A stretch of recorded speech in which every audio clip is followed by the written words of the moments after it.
صاحبكي من دليرة جمال عثمان oo ka tirsan golaha deegaanka magaalada Minneapolis nin dhowr mar aan dooranay Soomaalinimada ku wanaagsan dadka aan ku faana kamida ila soo dhaweeya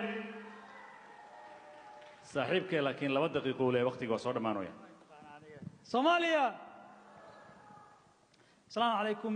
ra'iisul wasaare soo dhawow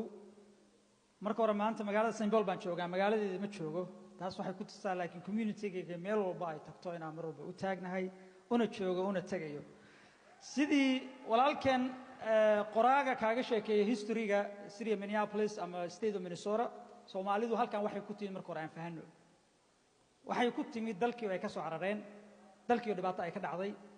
dalkii oo fail state noqday halkan nolol baan ku suubinay carruurteena baa ku korsanay dalkeena baa joognaa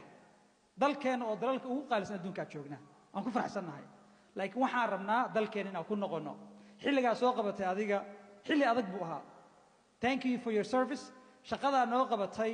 dalka oo meel xun taagan ayaa ra'iisul wasaare ka ahayd meel fiican soo gaarsiisay qof walbeeto oo u istaaga service-kaana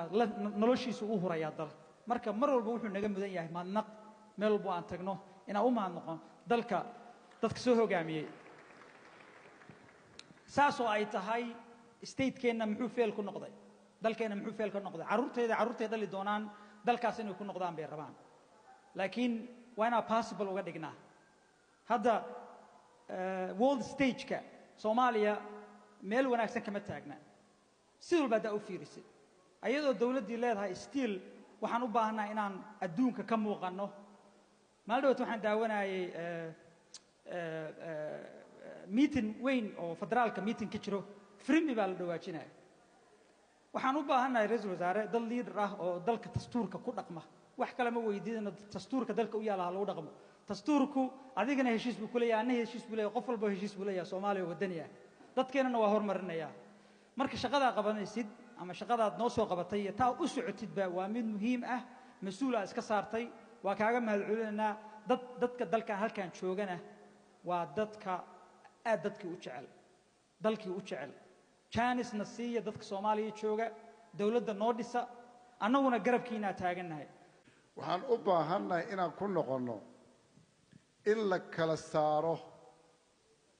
baarlamaanka iyo xukuumadda arrintaas muhiim bay nagu tahay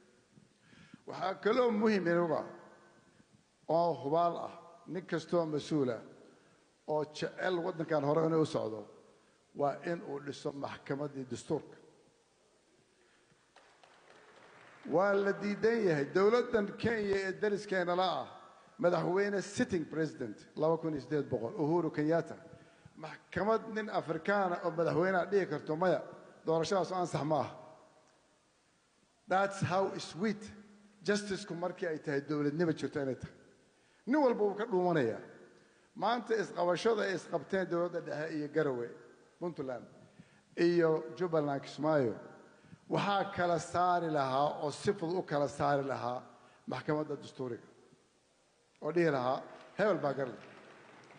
waxaan idinku soo koobayaa federalismku ceeb maaha mana xuma waa wanaagsan yahay laakiin qaabkii aynu ku talagalnay kuma jiro maantayto innagu xoogaal waxaynu u nahay qofka New York ka yimaada ee Minnesota yimaada 6 bilood kaliya u baahan yahay Minnesota inuu deganaado soo isaga sharaxo anuu maanta Puntland ma iska sharaxi karaa waa maya galmudug ma iska sharaxi karaa waa maya koonfur galbeed intaan ma iska sharaxi karaa maya